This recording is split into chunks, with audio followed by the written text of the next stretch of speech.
Fala pessoal, tudo bem? Olha, Leandro aqui com o Fã TV Podcast da semana do Rock and Roll. Gente, dia 13, amanhã, Dia Internacional do Rock and Roll. E olha, se você já perdeu, lembre-se, quarta-feira a gente teve um bate-papo com o Michael Missey, baterista do Chuck Berry. Ontem nós tivemos um bate-papo especialíssimo com a Ale Magalhães, que veio falando muito sobre essa sonora dele aqui de Belo Horizonte. E hoje, dia 12 de julho, nós estamos trazendo para você um cara que, para mim, é muito especial, de uma banda que eu adoro, Marcelo Raiena, da banda Uns e Outros. E amanhã, para encerrar a nossa semana do Rock and Roll, Serginho Serra, cara, esse mesmo. O traje e tantas outras bandas com bate-papo para você aqui. Gente, calma que muita coisa, o Marcelo vai contar muita coisa para você, mas a gente volta em alguns segundos. Espera aí.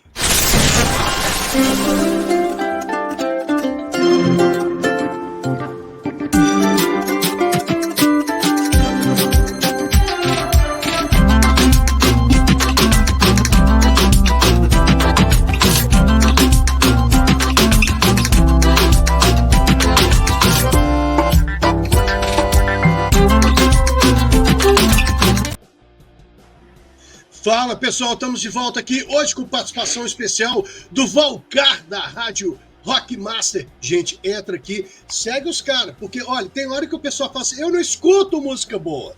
Olha, eu vou começar já com essa, mandando esse balão, cruzando ela aqui da esquerda e direita para direita, mandando pro centro do Marcelo Raiena matar no peito e mandar essa lá pro gol. Gente, olha, tô cansado de falar, se você quer escutar música que de repente o mainstream não toca mais, são as rádios web. As rádios web dentro do Brasil se transformaram no que foi na década de 90 nos Estados Unidos, nas rádios universitárias. Então tem muita gente, eu não escuto a música nova do Uns e Outros, eu não escuto. Cara, é porque você está escutando o canal errado, tá legal? Você tem Spotify, você tem rádio web, você tem YouTube, só não escuta quem não quer. E aí eu vou puxar muito disso, porque tem muita... Eu entro, né, assim, eu acompanho muito Uns e Outros de perto, e eu vejo às vezes no YouTube os caras escrevendo, nossa, eu nem sabia que tinha música nova. Cara, Uns e Outros não é apenas Cartas aos Missionários, e olha que essa é a música, assim, não tem como falar dela, tá? É que nem o Kiko Zambianco me falou, Leandro, tem músicas que ficam para a eternidade, como Cartas ao Missionário vai ser uma delas. Mas, gente, tem tanta música boa, mas tanta música boa. Do passado do Uns e Outros, tem música boa. Do meio, ali antes, ali, um pouquinho antes ali da pandemia e pós-pandemia, cara, Uns e Outros tá com muita coisa legal para escutar. Então você não escuta o que você não quer, ou você não tá sabendo procurar. É isso mesmo, Marcelo? Eu tô sendo muito eloquente, tô sendo muito, de repente, brabo. Logo aí, né, nessa gravação hoje aqui. Eu acho que é uma questão de que você falou mesmo, de procurar. Agora, a maioria das pessoas, por exemplo, Spotify ou as plataformas de streaming, elas têm lá todos os mecanismos de busca para você ouvir e tal, mas a maioria, 90% das pessoas que têm alguma plataforma, ou Spotify, ou Deezer, iTunes, elas escutam música como se escutava na rádio antigamente. Ela escuta música em cima de playlists. A playlist, você vai escutar aquilo que outra pessoa selecionou. Se você não procurar, então o cara tem Spotify, mas ele escuta música como se estivesse escutando rádio na década de 70, 80. Aí adianta pouca coisa, né? Ter o Spotify. E isso é bacana você trazer isso, Marcelo, porque tem muita gente que chega às vezes, esses artistas que a gente vem conversando, graças a Deus, o Fã TV Podcast tem me dado a oportunidade de conversar com grandes nomes como você, como novos talentos, tá? E todos eles meio que reclamam, cara, tá complicado a gente emplacar uma música, mas eu tenho dito isso com uma certa frequência, eu gosto de repetir esse enredo, digamos assim. Mas também tem bandas, eu não vou colocar Uns e Outros, porque Uns e Outros, para mim, é uma banda que ela já tem uma história, ela já tem uma legião de fãs, né? Mas tem muita banda nova que às vezes a gente entra em contato e fala, cara, seu som é muito legal, vem pro podcast, põe sua música aqui na Rádio Rock Master. Aí os caras, eu vou ver. Também, né, gente? Ninguém vai ser escolhido, ninguém vai ser ouvido se não der a oportunidade de ser visto, né? Quem tem boca vai a Roma também, né? Olha, eu acho que tudo é válido.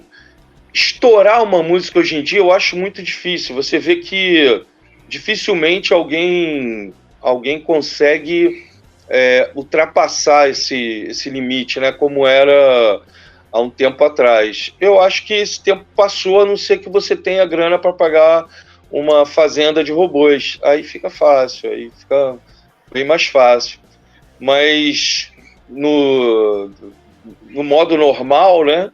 Eu acho difícil você fazer esse tipo de coisa. Mas se tiver um dinheirinho, uns 200 mil por música, dá para você fazer uma brincadeira com a fazenda de robôs e conseguir. O Kiko Zambianchi me falou isso, né, no bate-papo que eu tive com ele, que ele falou assim, Leandro, o Jabá deixou de estar na rádio e virou YouTube. Você tem que pagar hoje absurdamente para a música crescer. E isso... Não mudou. Não mudou, piorou. Ou seja, piorou. Porque na época da gente o Jabá era você disponibilizar uma caixa de discos para a rádio distribuir, ou você colocar umas 20, 25 camisas, 30 camisas para a rádio sortear, uma guitarra, quando era uma coisa assim muito grande. E hoje em dia a coisa mudou muito de figura, né? 200 mil reais por uma música aí só vai estourar quem tem 10 milhões, muito reais para poder fazer investimento.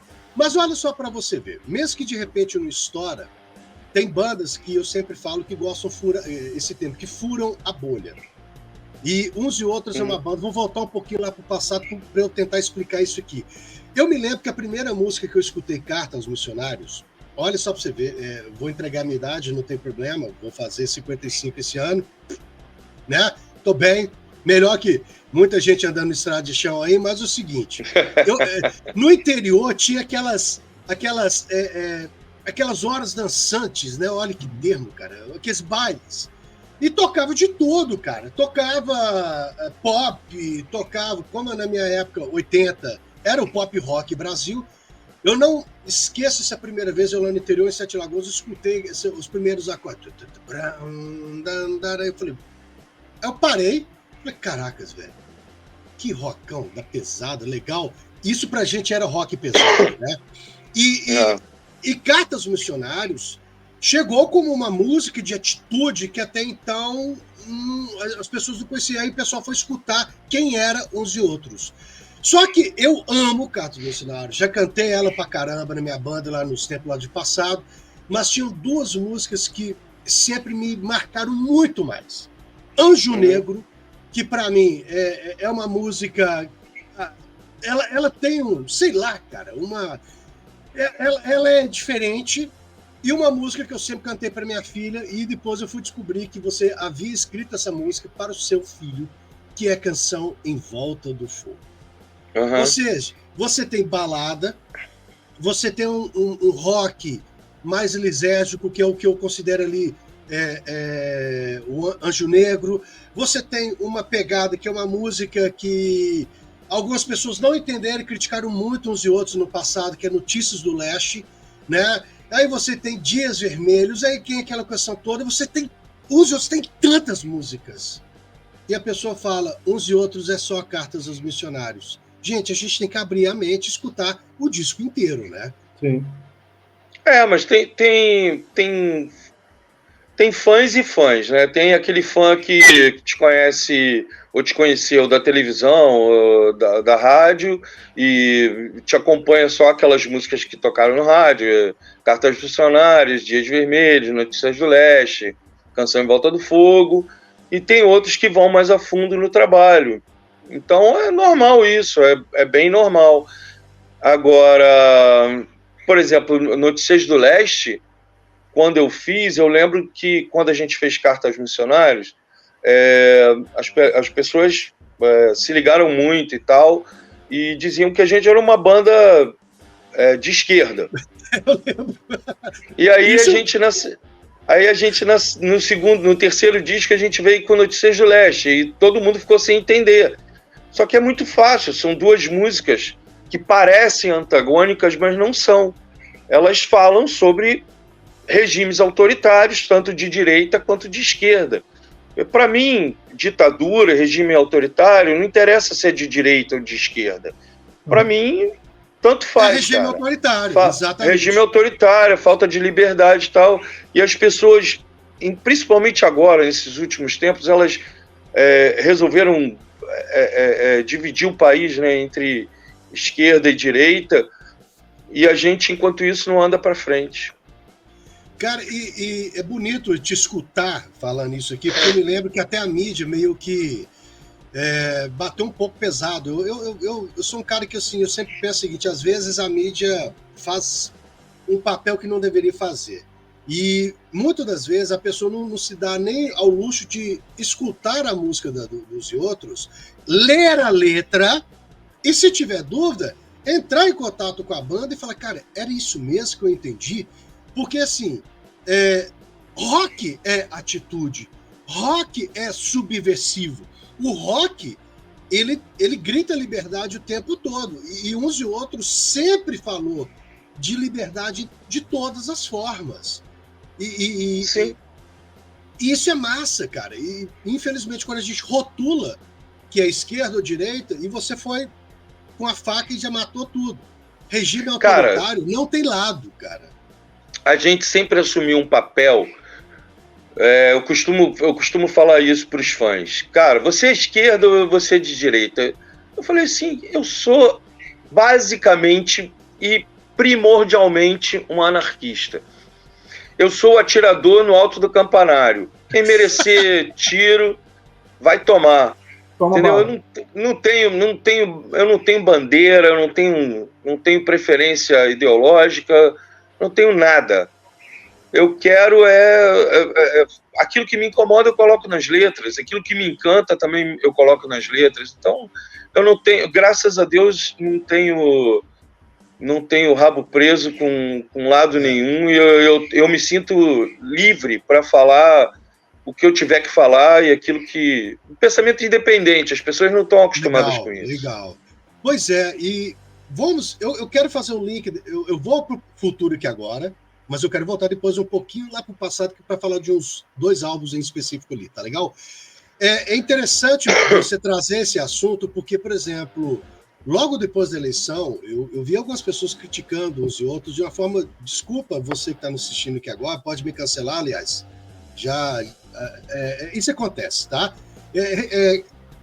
Meio que questionando uns e outros. E aí vem a música O Idiota, que para mim, que foi uma resposta muito tranquila do que a banda estava dando para algumas pessoas que não haviam entendido essa posição de uns e outros, dessa sua posição, Marcelo Raiana, e ficaram criticando no vazio, a crítica pela crítica. E você vem, pá, com essa forma subversiva, com essa forma anarquista, mas também respondendo à altura com a música O Idiota. Estou eu equivocado nesse ponto ou não? Não, foi sim, foi uma... Eu tive uma pequena divergência com um fã, e falando um monte de bobagens e tal, e aí ele falou assim, pô, por que você não vai fazer música? Eu falei, ó, você me dá 5 minutos que eu faço uma música para você. E aí eu fiz realmente e postei para ele. E foi a letra do Idiota. Então foi um trecho da letra do Idiota. Eu pedi, me dá 5 minutos que eu faço uma música. Vou fazer ela para você. Fiz. Sua homenagem. Caraca, 5 minutos. Pense. Ô, gente, mas é legal a gente ver isso, porque agora eu vou fazer um link aqui. Valcar, não que você precisasse, me chama aqui, que você deixar. Eu tô batendo papo com o ídolo, velho. Não é problema porque, não. Cara, as pessoas perderam a noção de respeito totalmente. A coisa de você respeitar a opinião do outro. Se você passou por uma postagem que você não gostou, que você não concorda, passa, é simples. Mas as pessoas, assim, gostam de criar confusão, gostam de... E, cara, tem certas pessoas que passam do limite e a gente tem que dar um freio. Eu não tenho essa coisa de, é fã, não vou responder. Cara, se eu tiver que responder, eu respondo. E, assim, no mesmo nível. Eu não discuto porque, cara, eu não bato palma para maluco dançar, entendeu? Claro. Se o cara entra numa postagem falando bobagem, cara, eu não vou discutir com esse cara porque eu não vou conseguir... e também não estou aqui para convencer ninguém, entendeu? Eu estou para fazer a minha música. Agora, é um pouquinho demais você entrar na página de uma pessoa, né? Uma página ali, eu não estou nem na página de uns e outros, estou na minha página, e o cara me dizer o que eu tenho que fazer, o que eu não tenho que fazer. O artista que cede a qualquer coisa, o artista tem que ter um pensamento independente. Tá? Tem que pular fora do pensamento da massa. Senão você não vai conseguir fazer um trabalho criativo. Se você for seguir o que a massa quer que você fale, você vai fazer o mais do mesmo. O mais do que muita gente está fazendo aí. Então, o artista tem que romper com esse pensamento da massa e, se puder, romper com todos os lados, para poder ter um pensamento independente. Nem sempre o público, você tem que dar ao público aquilo que ele quer ouvir. Você tem que dar ao público aquilo que ele precisa ouvir. E nem sempre as pessoas querem ouvir a verdade. E aí fica difícil, né? Mas a gente segue o caminho. Mas são coisas, eu falo assim, tem pessoas que podem, de repente, até não entender isso que você está dizendo, mas é o seguinte, gente, o que você nos traz é que a banda tem que ter uma verdade. Sim, ou seja, como é que eu vou subir no palco? Exato. Você, lá de trás, eu falo isso porque, assim, muita gente brigou muito comigo no período que, quando eu cantava nas bandas pequenas lá na minha cidade, e eu falava assim, não vou cantar essa música. Eu falei assim, por quê? Porque eu não gosto, cara, isso não sou eu não consigo cantar. Eu posso estar errado, Marcelo, você pode me corrigir, porque quem sou eu para falar qualquer coisa de música do que em relação a você que canta anos, é um músico, compositor. Mas eu não acredito em cantar tecnicamente, cara. Até hoje eu subo quando alguém me chama para cantar, eu tenho que cantar com a alma, eu tenho que cantar com o coração. Para mim é muito difícil pegar no microfone e defender alguma coisa que eu não acredito, entendeu? Eu sei que tem pessoas que conseguem, não tenho nada contra, eu admiro e tal, mas para mim é muito difícil, fica muito difícil, né? Então, até compor, até gravar, entendeu? Então eu tenho que... aquilo que está no meu nome, que eu escrevi, que eu banquei, eu vou defender. Aquilo que eu não acho oportuno, eu não vou cantar, não vou gravar, não vou colocar no meu nome, entendeu? Pois é, e é legal a gente falar isso, porque agora eu quero voltar um pouquinho lá para o meio, lá que tem. Vamos falar do disco Tão Longe do Fim. Por que isso aqui? Esse disco, na época, eu acho que o empresário seu era Renato, eu conversava muito, estava tentando colocar vocês na revista, mas a gente nunca batia a agenda. E ele... Eu me lembro que eu estava falando da música Pra Nunca Mais Partir, que foi uma versão que você fez. Maravilhosa, eu amo essa música, porque eu escutei vocês de novo com uma pegada meio pop. Eu falei, pô, cara, que legal essa pegada, né? A música dos Vigilantes trouxeram para cá, que legal. Só que quando veio ela no disco Tão Longe do Fim, não só ela, mas o disco veio muito pesado. E eu falei, caraca, cara, isso não é uns e outros que eu conhecia. Me tirou da zona de conforto. E aí vem, por que essa opção? Mas era exatamente isso. A gente tinha a opção de gravar um disco totalmente normal. A gravadora nos deu a possibilidade da gente gravar um disco nos mesmos moldes que a gente vinha gravando, mas a gente optou mesmo por fazer essa ruptura para mostrar que a gente não era só aquilo, entendeu? Era mais fácil para a gente fazer um disco como a gente sempre fez, mas foi um disco de ruptura mesmo, foi um disco experimental. Eu acho que a gente até se deu mal por causa disso, porque muita gente não entendeu, outras pessoas adoraram, mas a gente ali flertou com muita guitarra pesada, com muito eletrônico, muita base eletrônica, para mostrar um outro lado mesmo da gente. Acho que a gente conseguiu. Agora, é um disco, por exemplo, que a gente fez em 99. Esse disco estava pronto, em 2000 já estava pronto. Muito antes de qualquer banda de new metal, por exemplo, que chegaram depois. A gente já tinha gravado aquilo antes. Um produtor americano, mostraram o disco para um produtor americano e falou assim, mas esses caras gravaram isso quando? Ah, foi em 99. 99, a gente no Brasil já estava fazendo isso. Então, é natural que muita gente não tenha entendido. Pois é, mas é legal porque, assim, tem bandas, a gente entende, eu respeito qualquer artista quando fala assim, eu achei minha forma de sucesso e eu continuo nela no resto da minha vida. Ok, pô, opção, tá? Mas quem pega os discos uns e outros, em todo disco eu vejo uma nuance diferente. Então, logo depois dele veio aquele que tá, eu esqueci o nome do título. Canções de Amor e Morte. Isso, cara, que já é bem dark, ele tem um certo ar mais depressivo, assim, tô tentando colocar de um jeito para as pessoas entenderem, mas maravilhosas, com letras, com uma melodia maravilhosa, e já é uma quebra de Tão Longe do Fim, completamente diferente de tudo até então. Uhum. A gente... Cara, você não é a mesma pessoa o tempo todo. Na hora que você vai compor um disco, você... ou você tá bem, ou você tá mal, não tá muito... não dá para você... Eu admiro as pessoas que conseguem essa consistência e tal, mas eu componho um disco conforme o meu humor, né? Entendi. Se ele não tá legal, é um disco que ele fala... que ele faz essa dualidade, né, entre o amor e a morte, né? Fala muito sobre isso. Cada amor que morre para um novo amor vir e tal.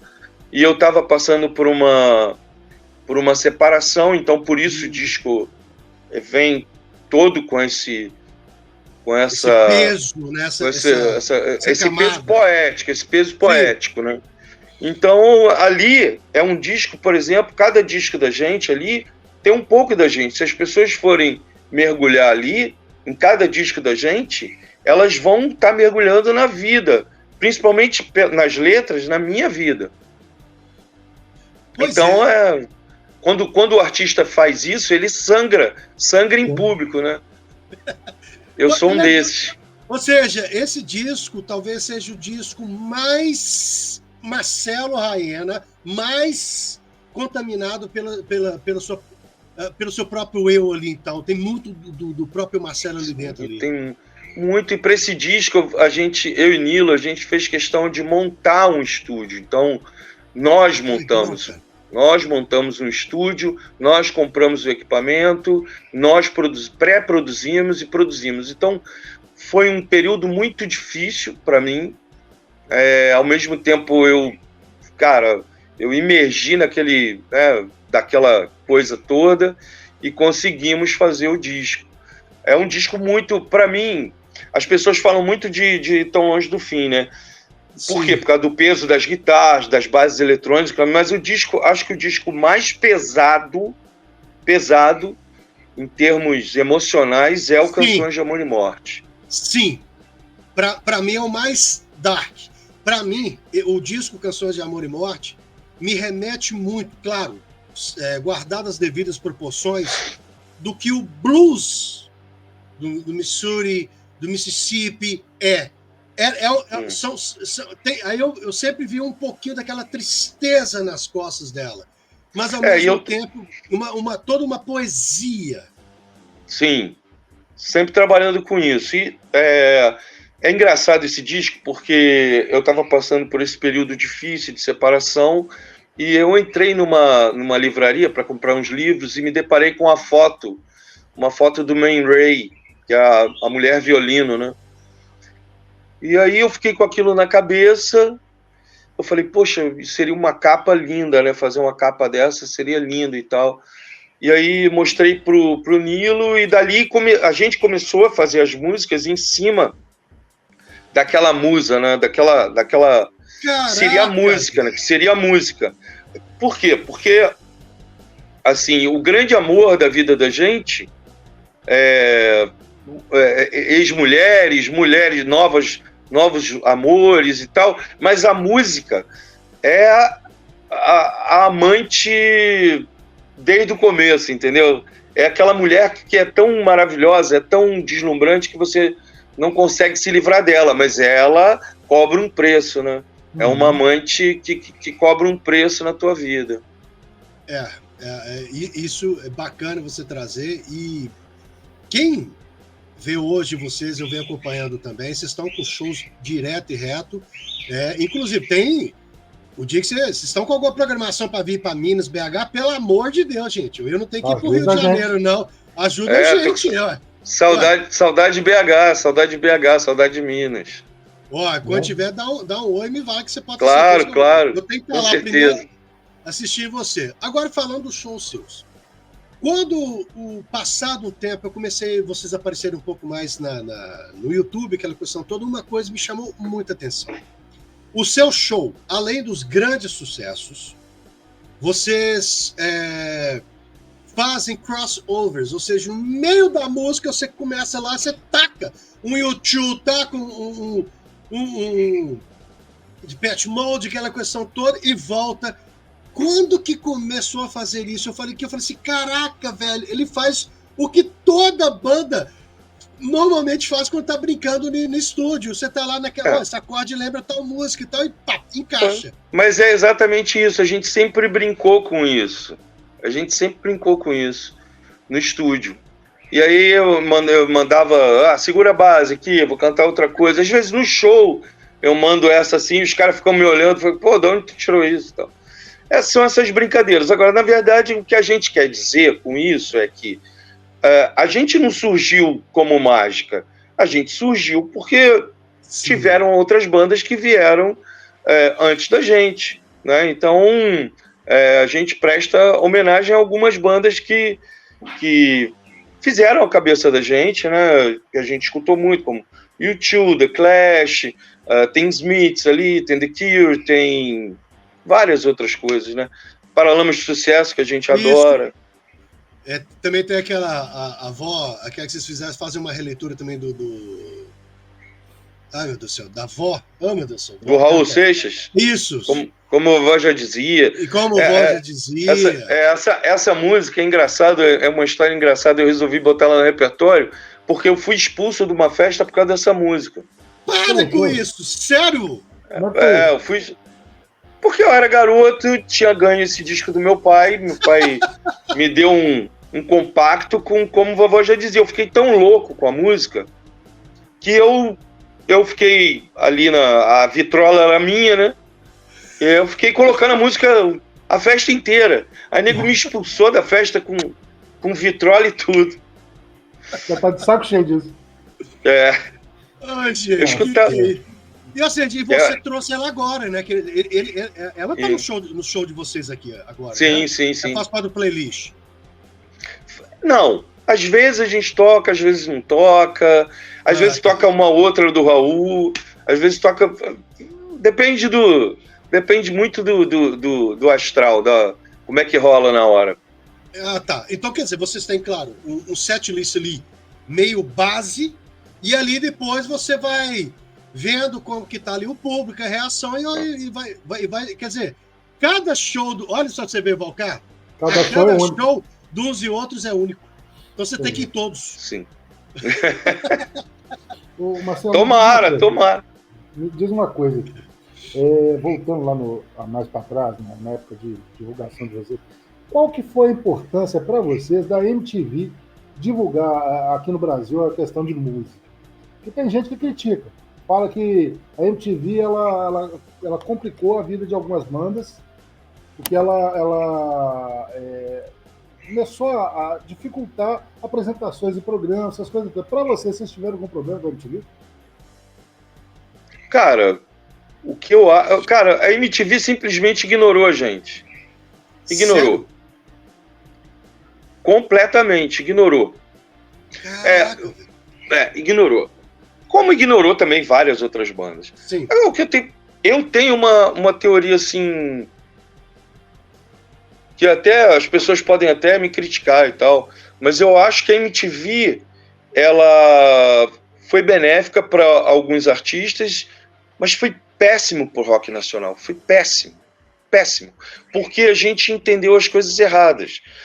É claro que quando você tem uma TV que ela te entende, que ela fala a tua língua, que tem aquele visual, que tem aquele apresentador descolado, você está no seu ambiente. A MTV era o nosso ambiente. Né? Era muito mais agradável você fazer um programa na MTV do que você fazer um programa, sei lá, ou da Xuxa, não que eu tenha nada contra, ou do Ratinho, ou do Silvio Santos, que não tinha nada a ver com a gente.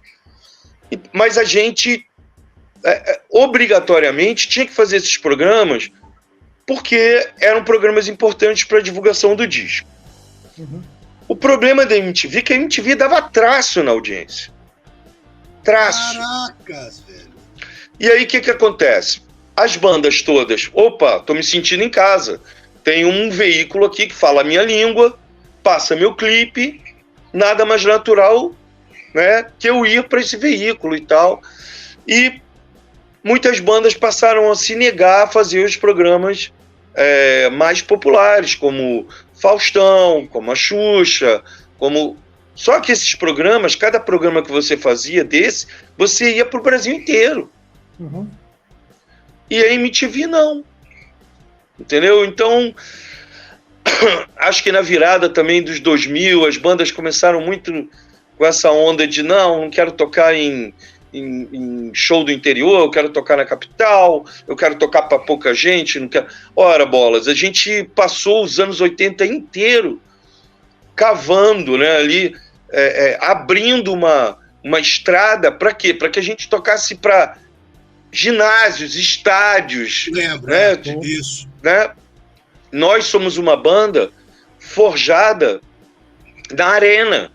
Nós não somos uma banda para teatro. A gente não sabe se comportar num teatro. Aliás, eu me comporto muito mal no teatro. Eu toco zaralho no teatro. Porque eu não sei fazer outra coisa. O meu approach ali é de atacar o tempo todo. Por quê? Porque eu fui uma banda criada tocando para 20, 30, 40, 50 mil pessoas. É estranho para mim tocar num teatro com todo mundo sentado. É estranho para mim chegar num show com mesa na frente. Aquilo ali me causa estranheza. Incomoda. Te coloca desconfortável, porque o que eu entendo que você está falando, porque os shows, eu vejo sempre acompanhando aqui, o Marcelo Raena, ele pula o tempo todo, ele provoca o tempo todo, ele chama a galera para poder cantar junto com ele, e realmente... Porque eu não entendo, cara. Eu não entendo um show sem participação de público. Eu não consigo entender isso. Eu não consigo entender um cara parado ali e sem que aquela energia do público volte para ele. O show, para mim, depende muito dessa troca de energia o tempo todo no show. Sim. Eu cresci na profissão sabendo isso, buscando isso. Então, quando você faz um teatro, fica meio difícil. Então, essa opção das pessoas... claro, as pessoas se encantaram com a MTV. Eu acho que foi muito bom em um certo momento. No outro, cara, foi horrível, porque a gente...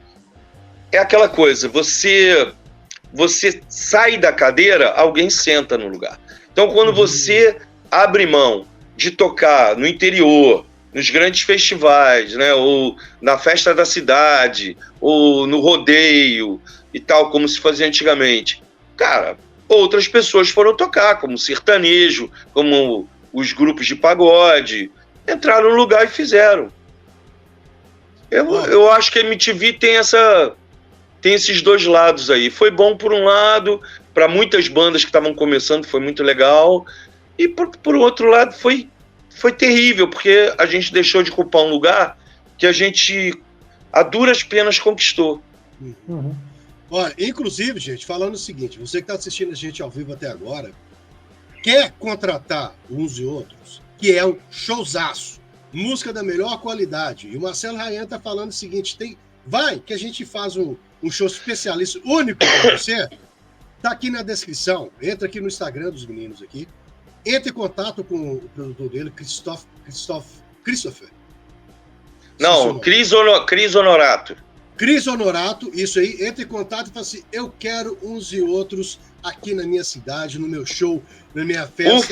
Por favor. Tá? E traz pra BH que eu quero ir também, tá, gente? Tô doido pra ir pra aí. Tá? E o seguinte, gente, olha que bacana. Você trouxe um ponto, Valcar, da MTV, e pra mim teve a MTV, em termos de disco, nós tivemos o MTV ao luau, o MTV acústico, né? E agora o Marcelo meio que me respondeu uma coisa, por que uns e outros, que pra mim é uma banda fácil de fazer um show só no violão, ou seja, porque tem músicas que mesmo sendo pesadas, elas rodam muito fácil, né, no violão e voz ali, por que eles não fizeram o MTV acústico? O Marcelo já explicou, desprezaram a banda, né? Não é à toa que a MTV acabou. Gente, desculpe, sorry. Mas eu escutei uma conversa, eu vi um videozinho no Instagram falando que uns e outros está com o projeto de um disco acústico. Ele está quase finalizado, a gente está fazendo as edições, gravamos junto com a nova orquestra, foi muito legal. Caraca. Não gravamos em todas as músicas, não rolou orquestra, não, mas a gente escolheu as músicas e tal. Ainda estamos em fase de finalizar, porque é muito trabalho mesmo, é muita coisa para editar, e a gente espera lançar ainda esse ano, mas está muito bonito. Vai vir em CD ou só no formato digital, Marcelo? A gente, o disco ao vivo, a gente mandou fazer CDs e, cara, é muito difícil, ninguém mais tem, muita gente, a maioria das pessoas não tem mais onde escutar CD, né? A gente está com uma ideia de talvez sair em vinil. Estamos vendo ainda isso. Que é o mercado que está voltando a crescer. Está voltando a crescer.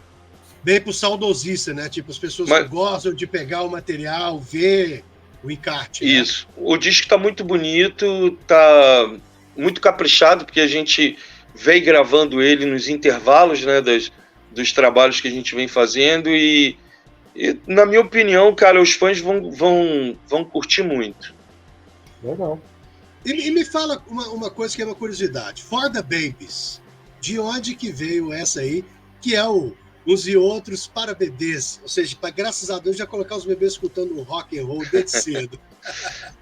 Foi uma abordagem que eu fiz junto com o Ed Galdino, que é um colega meu lá de Teresópolis, e um grande músico, grande maestro, e a gente foi brincando com as músicas e lançamos uma aqui, outra ali. Se eu não me engano, tem 4, né? Isso. Tem 4. Talvez a gente lance mais umas 4 aí, vamos ver como é que fica. Mas é muita coisa, cara. A gente é atropelado por projeto. Aí a gente tem que parar toda hora. Agora, eu falo assim, o Valcar, eu não sei se você já chegou a escutar essas músicas novas, a última agora que foi lançada, coloca na rádio, tá, cara? Ela é boa.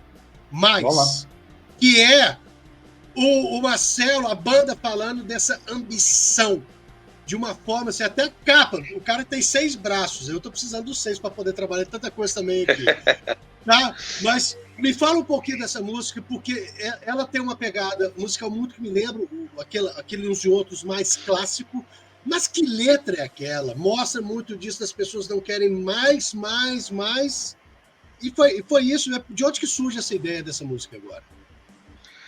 Cara, primeiro que a música vem bem a calhar com esses tempos, né? Com esses tempos atuais, as pessoas sempre querem mais um like, mais um comentário, né? Mais um streaming. É sempre mais.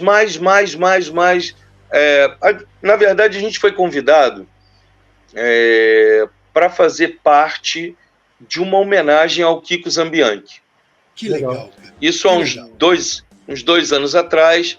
Nós preparamos a música no nosso estúdio, fizemos e deixamos ela sem editar e sem mixar. Tá. Só que esse projeto, por uma outra gravadora, ele não foi à frente. O produtor que estava fazendo acabou sumindo, né? A gente não teve mais notícias dele. E eu liguei pro Kiko, falei, Kiko, ó, escuta, tem uma música aqui, a gente gravou sua, que era para ser uma homenagem para você. A gente ficou muito feliz com o convite, mas infelizmente o projeto não foi para frente. O que você acha da gente lançar essa música? Ele adorou o arranjo, gostou. O Kiko é uma pessoa sensacional, né, cara? Maravilhoso. Maravilhoso. Um grande compositor, uma grande pessoa. Eu adoro o Kiko, adoro encontrar com o Kiko na estrada, adoro conversar com ele. Uma pessoa maravilhosa. E ele falou, cara, eu adorei o arranjo, vou mostrar pro Dinho e tal, não sei o quê. Eu falei, pô, então a gente vai lançar um single com ela, ok? O projeto não foi pra frente e tal. Ele, não, cara, vai em frente, vamos nessa e tal. E foi legal, a gente lançou, tá tendo uma boa aceitação. Eu espero que ela chegue até o grande público, que a gente possa mostrar ela para mais pessoas. Claro. Porque é uma letra bem interessante para os tempos atuais, né? As pessoas estão buscando mais sucesso, mais fama. Na verdade, as pessoas, cara, elas estão atrás de serem amadas, né, cara? Só que é cada caminho que elas fazem para isso, bicho, que é uma necessidade louca, né, de ser amada, né? Sim. É bacana que eu falo assim que das grandes presentes que Deus tem me dado, quando eu montei esse podcast de volta, é falar com as pessoas para a gente entender o que está por detrás da música. Uhum. Isso me inquieta mais ainda e me volta a fazer voltar lá e escutar a música com um outro novo olhar, o que é bem bacana. E não a capa já dá a letra, né, cara? A capa já dá a letra. A capa já fala tudo, né? Não, e você soltou também Balada da Redenção, A Verdade Vai Voltar, ou seja... A Verdade está voltando. A Verdade está voltando. Gente. Escuta essas músicas. A Balada da Redenção, eu adorei o vídeo, né? Ou seja, ali mostra muito isso, porque quando você remete... Agora eu entendo um pouco mais dessas músicas, e eu entendo o contexto, porque eu também percebo isso. Eu, não só aqui, mas como professor universitário, eu vejo as pessoas estão muito carentes, estão muito doentes. Tá. A pandemia fez muito mal à humanidade, cara. Engraçado, eu achei que a pandemia, depois que passasse, faria um bem à humanidade, né? Todo mundo pensou isso. Mas, infelizmente, a gente, como qualquer ser humano que se preze, a gente não aprende nunca, né? É por isso que somos humanos, né? A gente tem que errar sempre, né?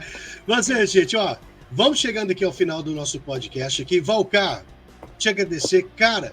Marcelo, te agradecer imensamente por esse tempo, esse bate-papo. Cara, foi um prazer. Eu que agradeço pela oportunidade de falar com vocês, falar para o público de vocês.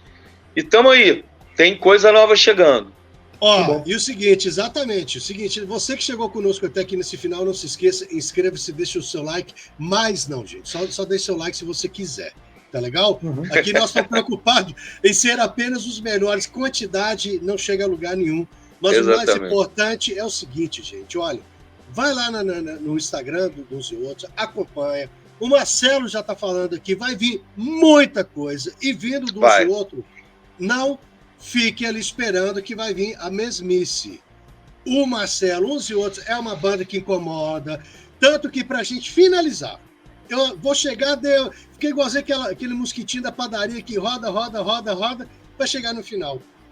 Escuta, gente, você que tá aqui, escuta Cartas Missionárias, versão original, e depois escuta a nova versão que eles fizeram.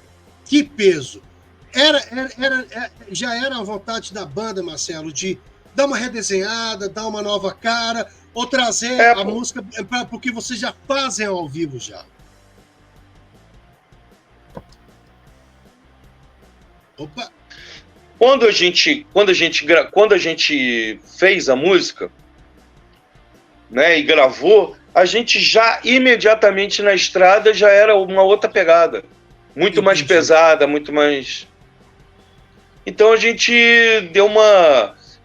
Quando nos propuseram, a vontade do diretor era refazer o clipe de Carta aos Missionários. Tá. E aí a gente falou, tá, então se vai refazer, quer refazer o clipe de Carta aos Missionários, então vamos regravar ela. Aí regravamos ela só para aquele clipe. Tá legal. Uma pegada mais visceral. Mais estrada, mais show, mais aquilo que a banda já entregava no dia a dia. Pô, tá sabendo, gente? Olha o seguinte, gente. Mais uma vez agradecer o Marcelo Raiano. Valcar, tamo junto, eu parceiro. Eu que agradeço. Entra lá e escute Rádio Rock Master, que eu já vou fazer ele prometer agora, e se ele não prometeu, manda um zap pro Marcelo pra ele cobrar. Mas na programação da Rock Master a partir de hoje. Tá legal? Vamos nessa. Tá, coloca pra rodar que é musicão, tá legal? Bota lá, Valcar. E você que tá ligado conosco aqui amanhã, gente, olha, vamos receber Serginho Serra pra gente encerrar a nossa semana do rock. Curtiu? Gostou? Deixa seu like. Se não gostou, sorry, baby. Posso fazer muito não, tá legal? Mas é isso aí. Fan TV Podcast faz parte do Estúdios Fan TV, o maior e o melhor hub de podcast. E na semana que vem, cara, a gente vai dar uma descansada na música, mas a gente volta com o nosso podcast polêmico, Opinião Sem Medo, que a gente trata de temas inteligentes. Vamos conversar com o Michael, que é um filósofo, vamos falar um pouco mais sobre essa coisa, as pessoas, por que as pessoas estão assim, e trazer o Paulo Werner, da revista OVNI, para falar sobre ufologia, tá? Mas já que você vai conversar com um filósofo na semana que vem, mostra para ele a letra da Verdade Está Voltando. Tem muito de Platão ali. Tem muito da caverna do Platão ali. Eu vou mandar para ele. Obrigadão, gente. Valeu, um abraço. Até o próximo vídeo. A gente vai chegando ao nosso final. Tchau, tchau. Valeu. Tchau.